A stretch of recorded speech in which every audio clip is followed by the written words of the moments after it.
I'm back in Mussomeli, Sicily, and guess what? The house next door that I bought, the lock is totally stuck and jammed. Couldn't get it open. So for 2 weeks, it was a nice twisty tie security. I did get a lock since. It is now secure before I'm showing that you can easily get into my house. My dog was in there. I closed the door just so you could see how the twisty tie was.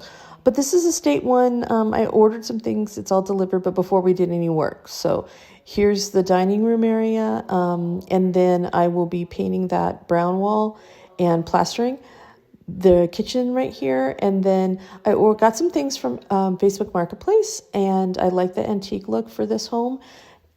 See how the door totally screwed, but they put it together already.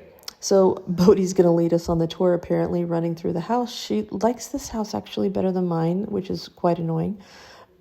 That bed, love it, but it's a queen and I needed a king. So it is now sent to a new home. Not mine, but my friend's, and she loves it. This is the bed, the headboard of the bed I got to replace it. So if you saw in the corner, there's 2 gray chairs and there's the gray headboard.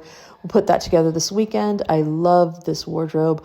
I just have a thing about these old big wardrobes.